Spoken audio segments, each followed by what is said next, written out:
Hello,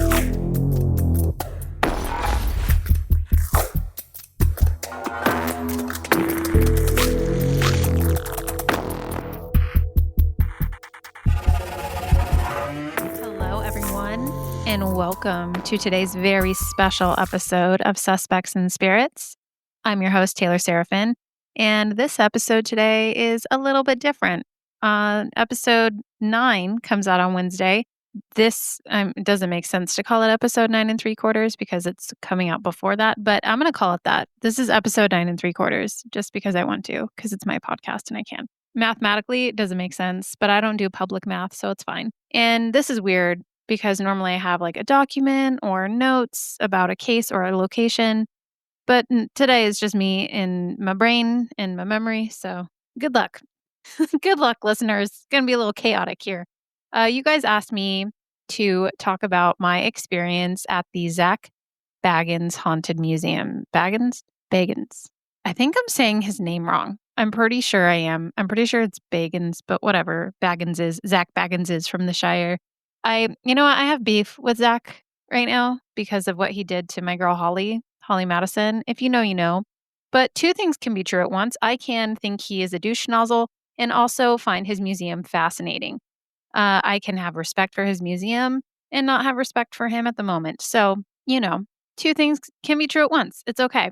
So anyone who's like, oh my God, Zak Bagans, you like him? Well, I like his show. And I've been a fan of Ghost Adventures for a long time. But I also love Holly Madison. I think she is the sweetest woman. And it makes me mad to hear about the things he does and that he seems like a douche. However, this museum was really cool. And by cool, I mean terrifying and dark. And anyways, we'll get into that. See, chaotic already. You'll get used to it, I guess. If you know me in real life, you understand. All right. So you guys wanted me to share my experience, and this place is a wild ride. Okay. I actually had started sharing about the experience a little bit when I recorded Wednesday's episode, and then I stopped myself.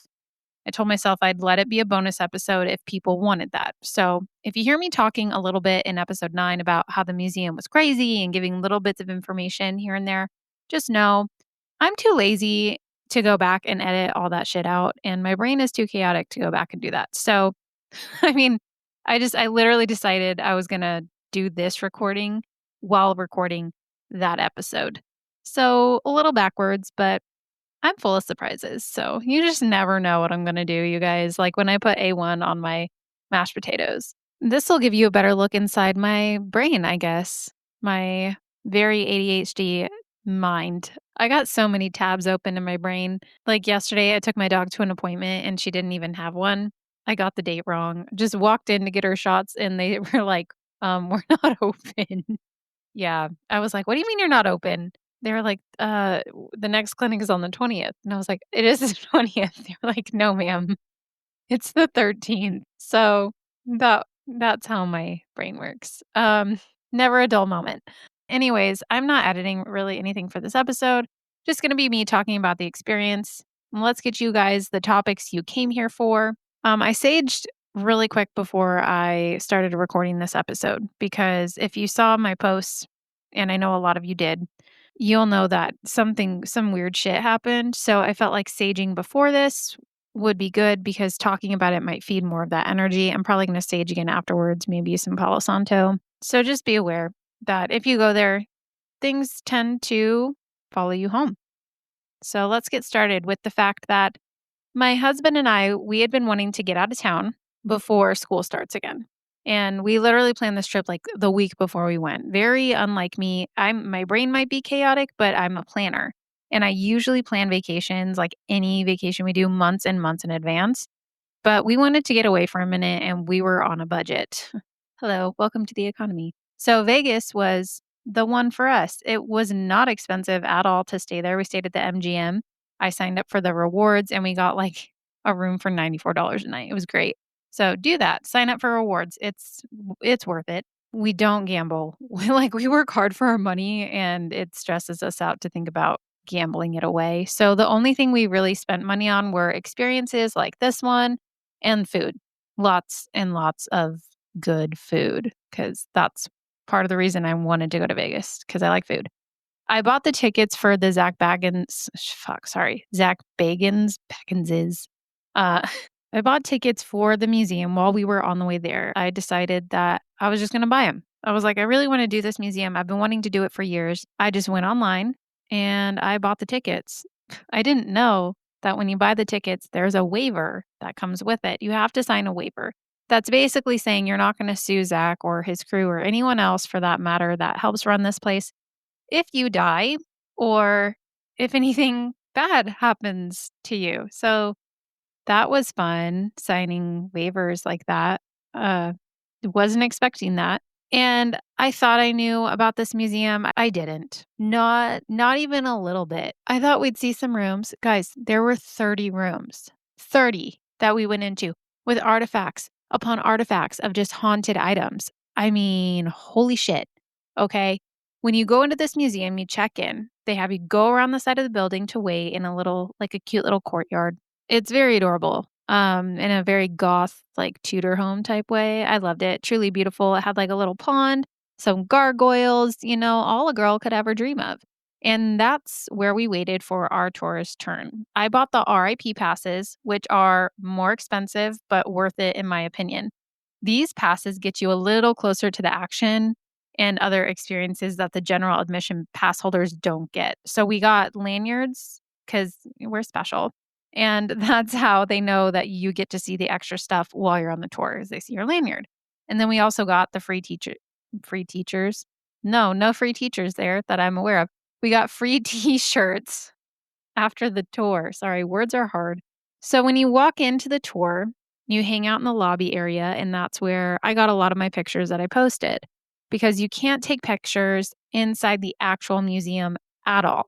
They make you turn off your phone before you go in and show them that it's off so that you're present and you don't ruin the experience for others. And also because they don't want you taking pictures of things with such dark energy attached to them. It's not a great idea. Do not recommend.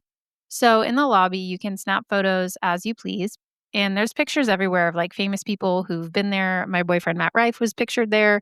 Liam Payne, there was a picture of Liam. And I was like, oh, that one was sad to see. My heart sank when I saw his picture. But there are all these men. I started laughing. I was like, all these pictures are of dudes. Like, okay, Zach, my God, way to be sexist. There's only pictures of guys that have been to your museum, like famous men. Are there no famous women who have been here? I don't understand. So I don't know. Maybe there are no famous women who wanted to go there, or maybe there were and he just didn't picture them. I don't know. Again, I got beef with Zach right now. So as we waited there, the staff let us know to keep a positive mindset and to be respectful because, there's a lot of dark energy. I told my husband, if you know David, I told him be respectful because he's a skeptic and he's also a smartass. So I was like, don't fuck shit up. But after he heard from a hotel employee earlier that day about their friend's experience, I think he was actually taking it more seriously. We Earlier that day, we went to a shop. We were walking around, and it was one of those, I forget what it was called, but it had like all the gems and crystals, beautiful trees made from amethyst and jade. And I knew we were going to the museum that night, so I planned to get some obsidian, even though we had sage. And I was talking to the girl at the front desk about it, and she was like, "Oh yeah, you got to be careful there. Be respectful because my friend she went with, like, her boyfriend and some of their other friends. They were all drunk when they went there, and they were talking shit to the dolls. They were making jokes about the museum, and the next day, her house burned down. And David looked at me, and his eyes got all big, and I was like, "I told you, be respectful." So, I think he was now like, "Oh, shit, okay, I'll be good." I reminded him of that, and that we had to sign waivers in order to even go. So I think it got through to him. So when the tour starts, they walk you around the outside of the house and you go through this like side door. And when you walk inside the museum, it's very dark. You kind of have to close your eyes and open them to help your eyes adjust. And they have this haze, like this mist going. It's a whole vibe. And they explain the history of the home. One of the families who lived there, like the original family, they actually had a child pass away, and he's been known to frequent the rooms in the house in the afterlife. So once I heard that, I was like, wow, we're already starting off with a ghost child. Okay. The home is a 13,000 square foot property, and it was built in 1938. Like I said, it's Tudor style and it's super cute. The family who owned it originally, throughout the years, they had really hostile spirits of family members who passed away, like their son, whose energy just kind of lingered there. They've been rumored to roam the halls and kind of terrorize past occupants. There were even dark rituals at one point that took place in this home's basement during the 70s. And we actually got to go down there, but I will get into that later. This place is it's insane, you guys. I don't even know how to put it into words. It was a 2.5 hour tour that we did, and I still feel like I need to go back because I don't think I saw everything. Like, there's just so much. 30 rooms, 30 haunted rooms, and it's like a maze in there. The very first room actually had me questioning my ability to finish this tour at all. And I love spooky things. Ask my family, ask my friends. They'll tell you I'm down for all the scary shit. Bring it on. But here and in certain places that are, honoring people who have passed, like you have to keep in mind these are stories of real people and real tragedy. It's not just spooky stuff like Peggy the Haunted Doll. Some of these rooms are very heavy. The first room was about the exorcism of Annalise Michael, which if you know that story, it's sad. Oh, it's so sad. She died during her exorcism, and in this room they had pictures of her during it and recordings of her screaming and making animal noises and guttural sounds coming out of her mouth. And because I knew the history of this case and how it's so controversial, I mean, all exorcisms are, but any way you tell the story, it's going to be sad and awful. This girl lost her life. And when we were in that room, the moment I sat down, I saw those pictures of her and tears just like welled up in my eyes. What's weird though is that I didn't feel these emotions coming from me. I don't know how to explain it. I've seen these pictures before. I've seen them online. I've seen them in books. I've seen them in movies. I've seen the documentary about this. But this room hit me like a ton of bricks, and I had the biggest ball in my throat. I had to psych myself out and stay positive because we were just getting started. It was the first room, and I'm comfortable with my emotions. It's not like I don't cry. I do, and I know crying's good for you. It's a release. But this was just very different. I don't know how to explain it. It didn't feel like I walked into the room excited to experience this tour, and the minute I saw those pictures, it's like something sucker punched me in my stomach, and I just immediately felt sick and sad. So, that was the first room. That's how it started.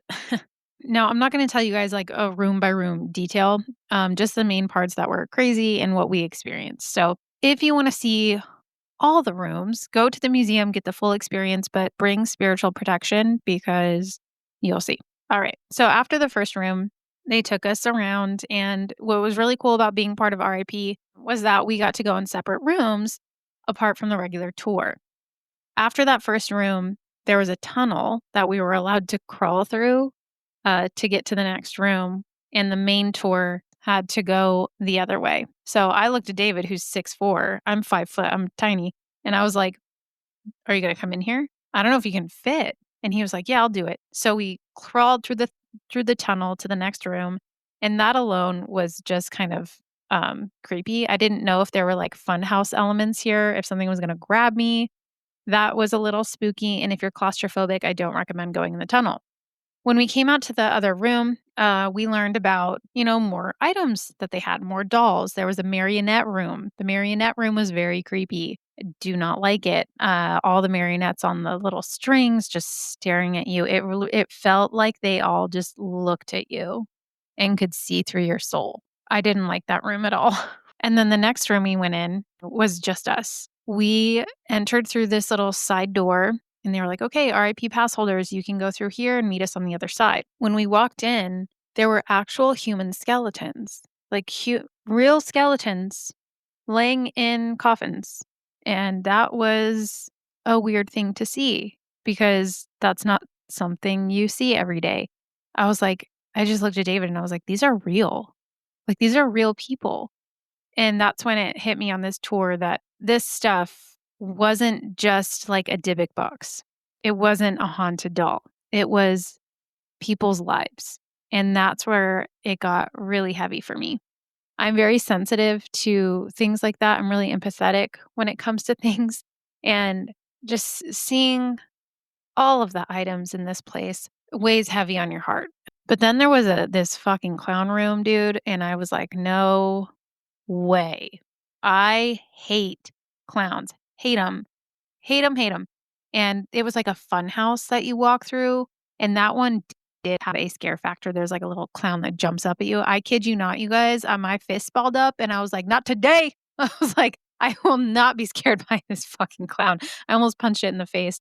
And then David was laughing behind me. I was like, "Oh, I don't like that part of the tour, but I get why they have it. It's kind of a necessary little fun piece to break up the scary energy." Like, yeah, you get scared, it's a jump scare. It does break up the heavy energy. So I get it. I know I get why he included that.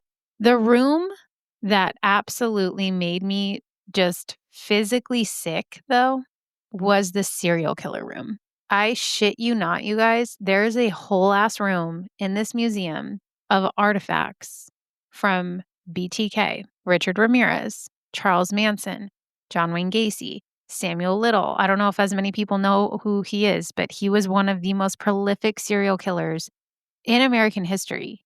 And he's not covered as much. I should cover him, actually. Maybe I'll do an episode about him.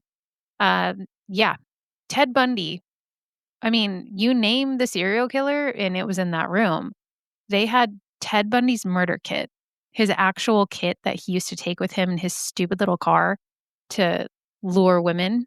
They also had paintings from John Wayne Gacy, which I'm pretty sure didn't he like I could be wrong, correct me if I'm wrong, but didn't Gacy pay other people or get other people to make those in prison for him, and then he, like, sold them as his own? I'm pretty sure that's what he did.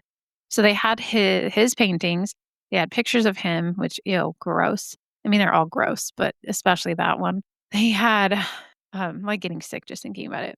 They had Charles Manson's, prison outfit, and they had ashes and bone fragments from when he passed. So that's in there. They had things from Richard Ramirez, things that he signed, things Charles Manson signed. I mean, you guys, think about the amount of lives that were taken by those men alone, just by those men. Just the darkness that lingers within those objects. That's some heavy shit. Seeing that stuff in person, and I'm not the kind of true crime fan that's like, "I wanna go see all this stuff from the kill." I don't know. I don't wanna see shit from them. I wanna honor the victims. I wanna make sure that the family story is getting told.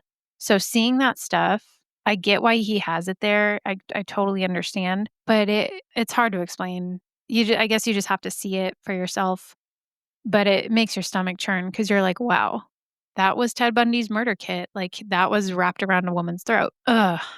It's just gross, and that one really got to me. The one right before that, though, was Dr. Kevorkian. You guys know Doctor Death, Dr. Kevorkian. I mean, he got a bad name. He used a if you know Dr. Kevorkian, then you know, and you can skip ahead a little bit, but he basically was the first person to try and legalize suicide for people who had, like, terminal illness. Like, they were dying, they were miserable, and he created this, like, murder mobile, basically. He had a big old van that he set up for people to pass away in, and there was, like, a gas, carbon monoxide that they would inhale, and then there was also a button for an injection. So all he did was set it up. It was up to them when they passed away. Like, they would lay there, and then they would press the button when they were ready. It's very taboo, very controversial, but they have his actual van there, the van where people laid in and passed away. So that was a lot to see as well. Just I'm telling you, like, the amount of death and energy in this place is very heavy. And then, another serial killer. They had Ed Gein, a room all about Ed, Leatherface himself. So walking into that room, I knew immediately the minute I stepped foot in there, and I was like, this is going to be about Ed Gein, isn't it? And I look up and there's a picture of Ed. There he is. And then they talked about how, and I knew what the cauldron was, but they talked about this cauldron in the center of the room and how it was used so that the bodies he hung in his barn, they would like drip the blood into the cauldron. And this is a cursed cauldron, they say. if you believe in stuff like that. I do. So it's in a big glass case. A lot of this stuff is behind glass, you guys. You can't touch it, and they don't recommend you touch anything unless you are told to. Do not touch anything in this museum at all if you don't want shit following you home. I'm just telling you that right now. So this cauldron is behind glass as well as many of the other artifacts, and that it's like crazy to wrap your mind around the fact that somebody's blood was like dripping into this cauldron in his barn. Like, that's a lot to take in. And then they also had on the wall human skin because you guys know who Ed is. Made freaking nipple belts. Okay, the guy wasn't all right in the head, and he would skin people and wear their skin because what the fuck. And he had it on the wall behind a glass case. There was actual human skin from one of his victims, and that was really sad to see. There were all kinds of things in that room, and very again, I know I keep saying dark energy, but I can't emphasize that enough, you guys. The vibe in this place is heavy. I know I keep saying that word. I don't know how else to describe it. Existential dread. There's dread in there. Was it fascinating? Totally fascinating. Like, I love museums of oddities and stuff like that. I just didn't expect it to be this level of crazy. Like, Zach is a madman to have collected all of this shit. One of the other things that my husband thought was pretty crazy too was the devil's rocking chair, which I guess Zach had to close down the museum a few years ago. Was it a few years ago? I think so. Because after he got the chair from Ed and Lorraine Warren, well, I don't know if it's from, I think it was from their museum. Correct me if I'm wrong. I think that's where it was from. This was the Glatzel house. You guys know the Devil Made Me Do It Conjuring movie.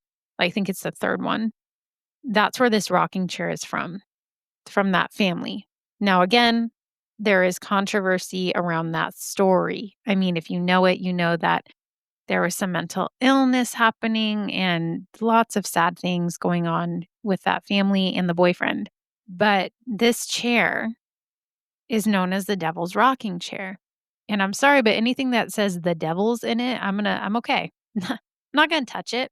But as an RIP pass member, we got to actually go around the little gate and get a closer look at the chair. And when I tell you guys, I got the heebie jeebies all over my body just looking at the chair. I was like, I don't like this. I don't like it one bit because whether or not you believe that that possession actually happened, there's still dark energy tied to that chair itself just from being in that home. So seeing this chair was interesting, gave me weird feelings in my tummy. One of the other things we got to do as RIP pass holders, we got to get a closer look at Peggy. If you guys know Peggy the doll, she is one of the most haunted dolls, aside from Annabelle and Robert, in the world. She has a very dark history that I'm not going to get into right now. You guys can look up more about her if you would like, but we all went into the room, everyone on the tour, but if you're RIP, they open the gate and they're like, "Come on over if you want to talk to Peggy the doll, but don't look her in the eyes too long." And I was like, "Yes, I'm gonna fucking look her in the eye. Are you kidding?" But I did want to see if the spirit box would work. So my curious ass went over there and I was like, "Hi, Peggy." And you have to say hello to her when you enter the room. She gets real sensitive about that shit. You have to say hello and you have to say goodbye. So when you walk in, everyone says, "Hi, Peggy." And then they explain about Peggy. And that's when they're like, "RAP pass holders, come on up for a chance to talk to this haunted doll. You want to be haunted today?" Yeah. So my curious ass went up there and I was like, "Hi, Peggy." And the tour guide told me that I could ask her any questions I wanted. So I asked a few. I forget what exactly I asked first. I was like, "How old are you?" I think is what I asked her. And then I asked one other question that I don't remember. And then I said, "Peggy, what's your favorite word?" Because I heard that she enjoys profanity and that she is a little bit racist and just not very nice. So I said, "Peggy, what's your favorite word?" And the spirit box was all beep, beep, beep, beep, and it goes, "Fuck." And I looked at the tour guide and I was like, "Did she just say fuck?" And she goes, "Yeah, I'm surprised it wasn't a racial slur or like something rude. She called me a slut the other day." And I was like, "Oh, all right." And so I just kinda looked down. I refused to look at her when I was talking to her, which may have affected, um, the way she interacted with us. So, yeah, we got to talk to Peggy the doll. I never thought I'd get to say that, and she talked back to me. 'Cause if you don't know what a spirit box is, the box quickly cycles through, like, radio stations, sometimes 10 to 20 per second. Most speech that's heard is just, like, snippets of DJ music or ads. Sometimes it's just really loud white noise, but you can sometimes hear a very clear, direct response to questions, especially across multiple stations. Believers consider that, like, potential spiritual communication. Common features of a spirit box is that they have like an adjustable sweep speed. There's a forward or reverse sweep. Some say that like spirits manipulate the reverse better. So a lot of times you're going to hear these stations in reverse. There's also a built-in speaker or headphone output. So some paranormal investigators will have a spirit box connected to headphones and they put them on and then people ask questions. And when that thing is loud. So like when you ask questions, the person with the headphones on, they can't hear anything. And very commonly in haunted locations, when you're doing this, the person wearing the headphones will start to respond to your questions, and the responses are very accurate. So, yeah, that's what a spirit box is. And that's what Peggy used to talk to me. There was also a spirit box in the basement. I told you guys earlier that this home has some very dark history. There was devil worship and sacrifices that took place in this basement in the 70s, and we went down there because we are RIP pass holders. You can opt to not go down in the basement. They don't make you. Like, you buy the RIP passes and it's included, but you don't have to do anything you don't wanna do. They're not like, you have to go down there." They're like, "No, you spent money on it, but if you don't wanna do it, that's fine with us." Like, either way, they make a profit. So, uh, we chose to go down to the basement, and the rest of the crew stayed up on the stairs and watched us, I guess, on a camera. So, when we walked down there, immediately, the minute I put my foot on that step, it felt like, and you'll hear me kind of explain this in episode 9 too on Wednesday, but when someone's, like, pushing on your shoulders, like heavy hands on your shoulders, that pressure is what I felt walking down into the basement. It felt very spooky, and I didn't like it, but I told myself I would do it because I paid for this experience, and if I wanna prove any kind of paranormal activity, then I have to experience it, right? So, I took a deep breath, and I felt the pressure on my shoulders, and I just tried to think positive thoughts.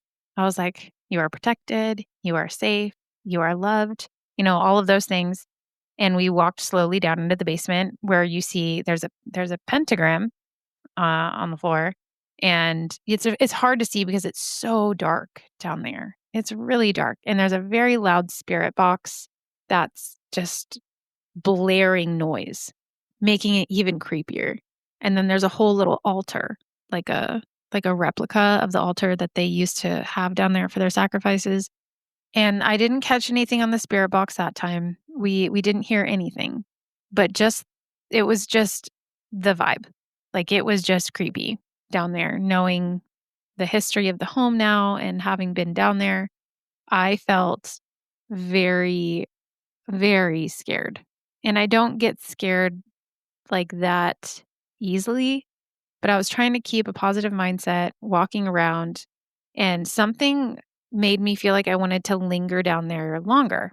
So they had the camera upstairs because sometimes people feel drawn to things and have passed out before. So, like, for example, this guy went down into the basement and they had a video of it and he was like staring and then something was like calling to him basically. And he ended up just passing out, like falling backwards. He couldn't get back up. And so when I was down there and I was feeling kind of drawn to this altar and keeping a positive mindset, I was like, "Nope, don't look at it for too long. Like, don't do that because you never know." But I did feel something down there with us. I don't know if you guys have ever had the feeling like you're being watched. I felt like I was being watched down there, and not just because I know that there were people upstairs watching on a camera. That's not what I mean. I felt like, like, when you're asleep, if you're a parent, when you're asleep and your kid wakes you up and they're like right in front of you and it scares the shit out of you, that's what it felt like. Like something was in my bubble, in my vicinity, my peripherals. It just felt like I had eyes on me, and I couldn't shake that feeling. But I was like, "You're fine. You're protected. We have sage. There's an amethyst chair we can sit in afterwards. It will be okay." Spend some time in the basement. We go back up. And as I'm walking up, I start feeling just weird. I just felt weird. I felt kind of dizzy, like I had vertigo, which I don't get. Um, I don't just like get like that. I had hydrated that day. I'd taken my magnesium and my fish oil, my ashwagandha. I had all my vitamins, and I was feeling great. I mean, a little sad, there's heavy energy, but I was feeling great until coming back up from the basement. Suddenly, I was hit with this wave of like just vertigo, and my back started burning. And I didn't want to say anything at first because I was like, maybe it's psychological, like maybe it's in my head. So I tried to keep my mind off of it, and I could just feel the tears in my eyes welling up, and I was like, "No, you're okay, positive mindset."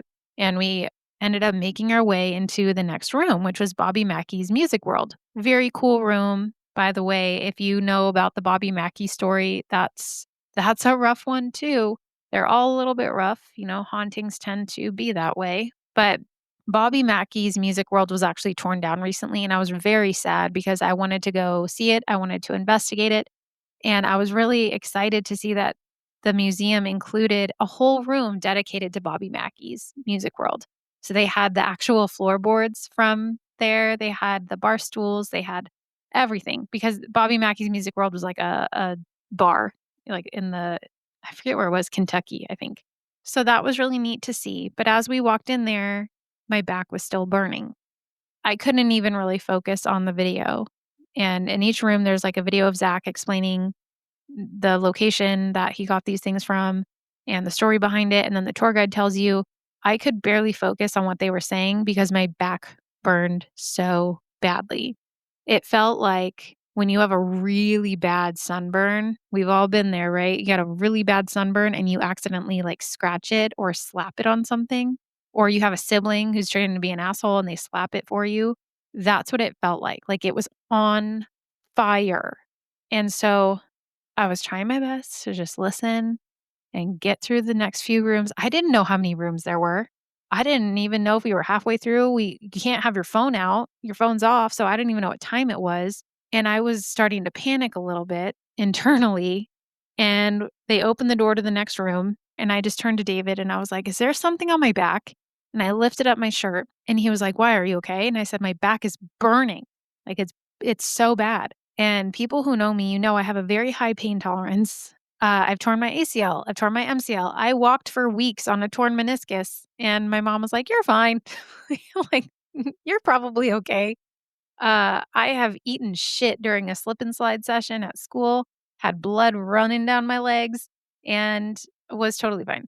So I not a lot phases me when it comes to like pain. I'll say like, "Ow, that hurt." Like I'm in pain, but I'm not physically upset. This made me physically upset. It made me physically ill. Okay. My stomach was churning. I felt nauseous. My back was on fire. And David looks at my back and goes, "There's nothing there. Like, I don't see anything." It's also very dark in there. So he was like, I don't see anything." And the tour guide realizes what's happening. And she goes, "Did that happen in the basement?" And I was like, I think so. Like, I'm not sure." And she was like, "Yeah, that tends to happen a lot." And then I started crying when we walked into the next room. Like, I couldn't keep the tears in anymore. When you're trying really hard, but then they just start like slowly falling down your cheeks. That's what happened to me. I couldn't keep them in anymore. I was like, "No, this hurts." And I was crying because it hurt really bad. And also, what the fuck is going on? I feel sick. Like, I was a little bit scared. Normally, I like being scared. That's why I do this stuff. I enjoy it. Like, it gives me an adrenaline rush. I did not feel an adrenaline rush here. I felt terror. And so we're in this next room, and I'm crying a little bit quietly, not trying to disturb anybody in the tour. And the tour guide kind of quietly comes over and she's like, "Hey, are you okay? Do you want to leave? People leave all the time. It's okay." And I was like, "No, no, no. I'm all right. I'll be fine. I'll keep a positive mindset. I can keep going." And she was like, "Okay, you let me know if you need to step out," because they have had people leave mid tour due to passing out, like I said before, One person had a heart attack during the tour, and then some people just leave because of the energy. Like, we had 2 people leave who were on the tour with us. They were like, "No, we're done here. We gotta go." And so I was like, "I'll be okay. I'm gonna keep a positive mindset. I'll be fine." And wipe my tears away, and this sweet woman who was on the tour with us had holy water, and I'm not a super religious person. I'm more spiritual than religious. I grew up Catholic, but there's a lot of things within the faith that I don't necessarily agree with. And same with like other denominations. I don't shit on religion. I think you should believe in whatever you believe in, right? It's not hurting anybody, believe in it. But I'm just not like personally that religious. I'm more spiritual. Like I believe that there's a higher power. I believe in angels and demons. I believe there is a God. I'm not really sure, what that means. I question a lot of things I have since I was little. And so I just realized I'm a bit more spiritual. So this woman had holy water with her, and I was like, you know what? I'm going to use it. And she said a little prayer for me. She said, "Excuse me, I'm sorry, I need to do this." And I was like, "It's totally fine." So she gave me the holy water and she kind of whispered a little prayer for me. And I made the sign of the cross on my body with the holy water and went on with the tour. When I tell you guys how that immediately settled my nerves, my back still burnt. I was still upset. Like I still felt sad and I still felt, but the anxiety was gone and I felt protected. So I appreciate that woman so very much. Thank you for sharing your holy water with me. And come to find out, she is a registered demonologist. So she was like, "Nope, not today, Satan." So that helped a lot. But my back was still burning. We went on with the tour. I decided I'd tough it out. It'll be fine. We made our way into some of the next rooms. There was another haunted doll. There was the Titanic room, which was interesting. And then the story about the Splendor. If you guys know that story, it has to do with Christopher Walken, a famous actress, and her falling overboard in Catalina Island. So maybe I'll cover that one as well. It's a very, very famous story. My husband and I went to Catalina Island for our honeymoon. And of course, I made him go on a ghost tour. So we went on a ghost tour there and we learned about that story. And I'd heard it before. So they have a whole room dedicated to her. It's a sad story. And there's a lot of controversy around this particular case as well. But when we were in that room, I didn't feel any negative presence. I didn't feel anything bad, but my stomach was hurting so bad. My stomach was awful. It felt like I was nauseous. I felt like I was going to pass out. I was like, "You know what? I'm probably just really hungry." So that I'm sure that's what this is. So I kept going and I was like, "Once this is done, we'll go eat. I'll be fine." Because when I get like that, I'm hypoglycemic. And so it's not uncommon for my blood sugar to drop really quickly. And then I have to eat something and then I'm fine. Like once I eat, I'm okay. And I figured that's probably all it is. I'll take deep breaths and we'll finish this tour, go eat real quick, and I'll be fine. That's not really what happened. We finished up the tour, made our way through all these other places, all 30 rooms. And I was telling my husband, like, I don't feel good. I feel sick. And what was weird was that it wasn't just like, I'm hungry sick. It was like, I'm going to vomit sick. So when we left, I was like, we're sitting in the amethyst chair. They have this huge, beautiful amethyst chair that's nice and cold. You can sit in it and you can let go of any negative energy that may have attached itself to you. Does it always work? No. And we learned that rather quickly that night. So I sat in the chair, I took a deep breath, I closed my eyes, and I was like, I release negative energy. Nothing is allowed to follow me home. I was saying it in my head, not out loud. And then my husband sat in it, and we got our t shirts and made our way outside. And like I said, we had brought sage with us. So when we got out to like the parking lot area, I got out the sage and I had bought a lighter that day so we could use it. And I asked the people on the tour, I was like, "Hey, do you guys want me to sage you?" And they were like, "Oh, we're all right." And they started walking away. And I was like, "Okay." And they all stopped like at the same time. And they turned around and they go, "You know what? Actually, yeah." And so I saged everybody and I told them to tell out loud to this home, to the spirits, entities, "You are not allowed to follow me home. You do not have my permission." So they, as I saged them, did the clockwise. I did it all correctly. They were like, "You do not have permission to follow me home." They did everything they were supposed to, and they went on their way. And then I saged my husband and myself once more, and told the spirits they didn't have permission to follow me home. Then I let the sage go out and we put it away in the car and we went to the nearest place we could find to eat, which was I think it was called El Gordo Taco or Taco El Gordo, something like that. Really popular there, I guess, from what Google said. And from what my husband said, it was delicious. But when we got there, I couldn't eat. I felt like my head was pounding, pounding. My stomach was, oh, it was horrible. It felt like I was going to just vomit everything that I smelled. You know how, like, when you smell things and you feel like you're gonna throw up because of the smell? It felt like that for delicious tacos, which is not something that I am used to. I eat all day long. I love food. I've never experienced something like this before. We walked into that place and I was like shaking, literally shaking. We sit down and my husband's like, just eat. And I'm trying to eat. I'm trying to chew this meat. Chewing the meat felt like just a visceral, disgusting feeling to me. Couldn't eat. I took 2 or 3 bites of my taco and none of it tasted good.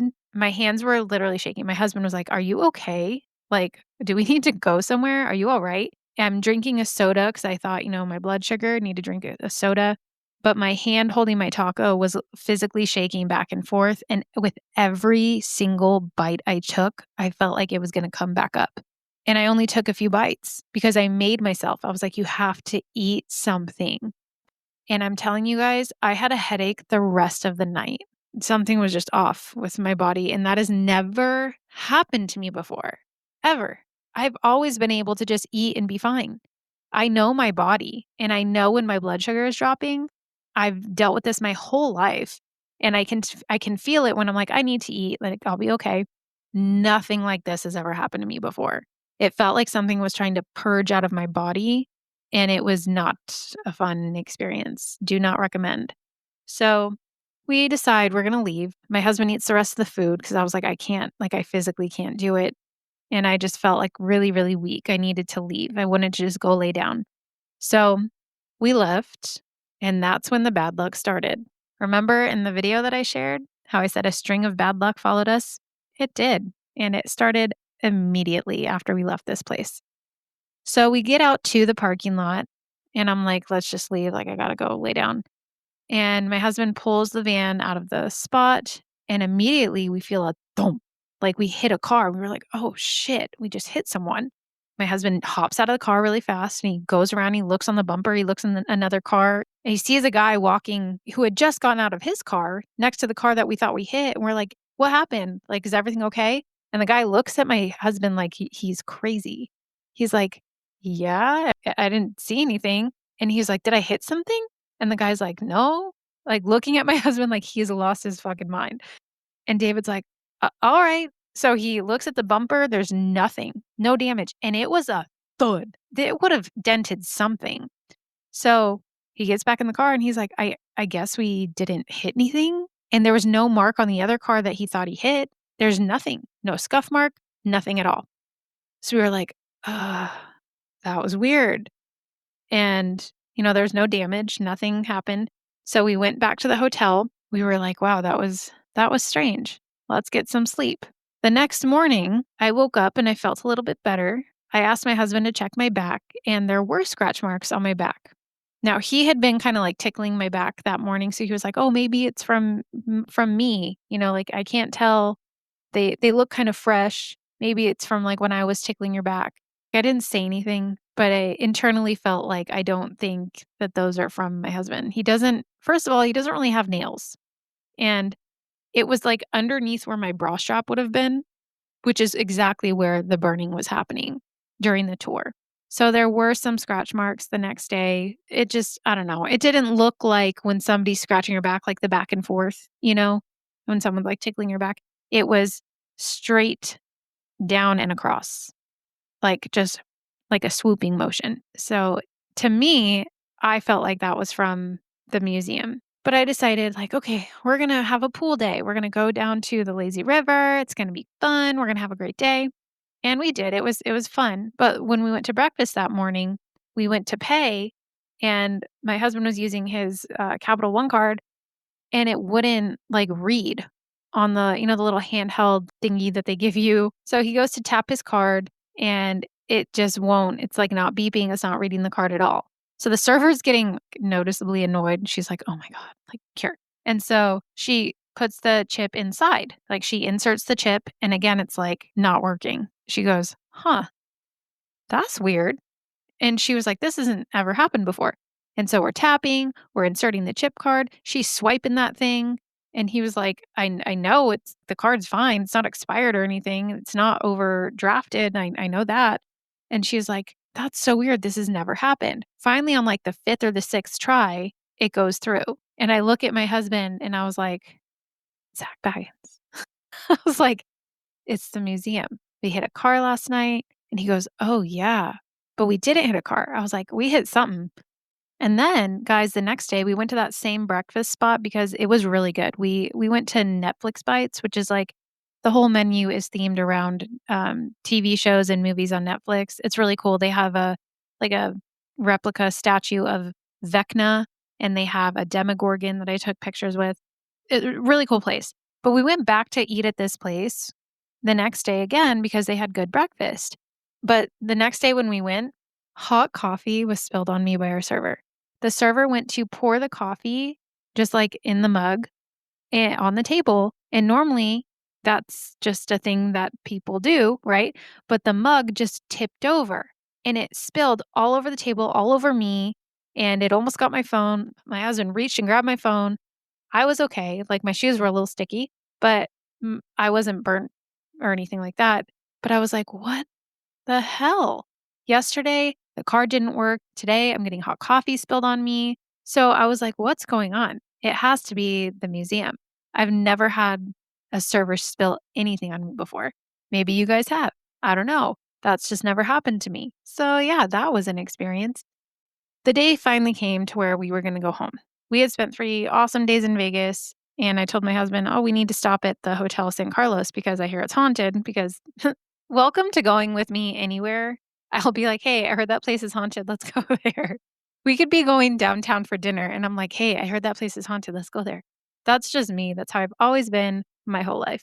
So, we're driving home, we finally get to Phoenix, and I'm just, like, vibing in the car, listening to music, and all of a sudden, bam! Something hits the windshield. A big old chunk of tire just slaps our windshield right in the middle. It scared the shit out of me, and it scared David too. It was so weird, and we were like, "What the hell?" Okay. We didn't even see, like, where it came from. Normally, you can see if it's coming up on the road, right? Or, like, if a semi blew a tire. That's very loud, you can hear it. We didn't see any debris on the road anywhere, but this big old chunk of tire just slapped our windshield, and I'm surprised it didn't shatter. It hit it so hard. So that happened. Took a deep breath, we were okay, everything was fine, everyone was safe, so we just kept going, and I was like, "We're still going to this hotel." So we go to the Hotel San Carlos. We ended up having, lunch there, and it was so good, you guys. If you ever go there, eat at Centrico. It is delicious, and this hotel is also beautiful. I think he said it was built in the 1930s. I'll have to double check that. But very, very pretty, and it is haunted. The front desk worker, he was nice enough to give us a quick little tour and tell us a little bit about the history at this hotel, so I'll probably do an episode about it, and maybe I'll do some ghost hunting there. So, yeah, we got a little tour, and it was very cool, and that place didn't feel heavy at all. It felt, like, fun and lively, and there was definitely, like, a weird vibe. Like, you could feel the energy in there, but it wasn't dark at all. It was very light. So and even the front desk guy was like, "Yeah, these ghosts aren't the kind that are gonna, like, scare you in the middle of the night. They just kinda roam around. It's more residual for them." So we just respect them and they respect us, and that's what it felt like. It felt very respectful. So that place didn't scare me at all. It was pretty beautiful, pretty cool, and very, very nice staff. Very nice people. So then we are back on the road. Finally get home. The kids are excited to see us. Nana's there. The Yvette's there. Like everyone's hanging out. Cousins are over. We're all having a good time. And everyone leaves. And I go into our oldest room. I'm like showing her pictures of the museum because she's very into Sam and Colby right now. She's at that age. She's 13. So she's like, "Oh, yeah, I wanna see the haunted museum." So I'm showing her pictures, and I'm sitting on the bed with our little, and my husband walks in, and he goes to sit on the bed, and it breaks. I shit you not. This bed just went, "Nope," and it just broke out from under him. Like, the paneling, everything just fell out. We've had these beds for 4 years. That's it. We've only lived in this house for about 4 years. I bought them brand new when we moved in. Haven't had any issues before. Our 13-year-old sleeps on it every night, and he goes to sit on it, which he's done before. He's sat on the beds before, and it breaks. This was after I had already saged us again. I saged and I used Palo Santo when we got home. After everyone left, before I went and showed the girls the pictures, I had come into our room. David put on the Hunger Games. He was sitting here watching movie. And I was like, okay, we got to sage and we got to do the Palo Santo. So I got our lanyards from the museum. I got our t-shirts from the museum. I got clothes, everything. And I'm like opening the window and I'm just letting all the negative energy out. And I'm starting to feel a lot better. Because if you've ever done it, you just know there's a feeling that comes with it, and I start feeling lighter, I'm feeling good, and I even laid down, I put the amethyst on my forehead, I put it on my heart, I put it on my belly, trying to cleanse, the crown, the heart, the sacral chakra, all of it, and I made my husband do the same thing. Mr. Skeptic over here, I made him lay down, and he was okay with it. He was like, "Okay, this." He won't even, like, meditate, he just doesn't get into, like, spiritual stuff. It took me forever to even get him to like essential oils, so I get it. Some people just, like, aren't into that, but he laid there and he was like, "What are you gonna do?" And I was like, "I'm gonna cleanse you. Just lay there." And so I put the amethyst on him. I Palo Santo'd him. I saged him. And still, even after all of that, when he sat down, the bed broke. And I was like, "What the hell is going on?" This many things don't just happen, right? So, yeah, if you go to the Zak Bagans Museum, bagels, you go to the Bagels Museum, make sure that you sage yourself, bring protection, maybe bring more than just sage, like obsidian and amethyst. Maybe chew on some obsidian before you go and after. Okay? Eat it for breakfast the next day. I don't know.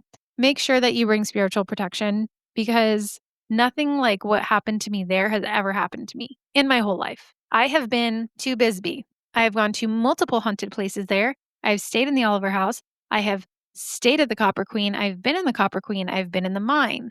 I have done ghost hunting there as a teenager, as a stupid teenager, and gone into an abandoned house behind a cemetery where we could have gotten arrested and did some ghost hunting in there. Like, we snuck into this house and ghost hunted. That place was creepy as hell. There were maggots in the freezer. Like, oh, it was terrible. My friends who are listening might remember that. And we had to have one of our guy friends like hop in through a window and go in and open the front door.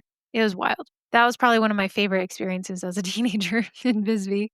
But nothing happened to me after that. I mean, there was some weird shit that happened in there, but nothing followed me home. Where else have I gone? Guys, I've gone all kinds of places. I've been to the Stanley Hotel. I went to the Stanley Hotel once because our softball team went to nationals in Colorado. So I told my parents I wanted to go to Estes Park and I wanted to see the Stanley Hotel. I was really into The Shining at the time. We did a whole walkthrough. We didn't stay there, but I want to. Nothing followed us home. We didn't have any bad luck. Nothing. But this place, Zak Bagans, it's the real deal. Okay, he has a Dybbuk box, and the whole story behind the Dybbuk box was just real dark. And if you know, you know. So I was only in that room for like point 0.5 seconds. I said, "Hi, Dybbuk box," and then I ran out. I didn't literally run, but I said, "I'm okay. I don't need to be in here much longer. This is pretty dark." So yeah, that's my experience, you guys. I know this episode was a little bit chaotic and just kind of me talking at you. That was it. I do feel a lot better now. The bad luck has subsided, I think. I'm gonna sage again and use my Palo Santo. I am definitely a believer. I was always a believer, but after this experience at the museum, I will never second guess or doubt anything ever again because that was pretty wild. So, yeah, if you guys want to go get some tickets, drive to Vegas, have a good time, be responsible, be respectful, and make sure that you bring spiritual protection.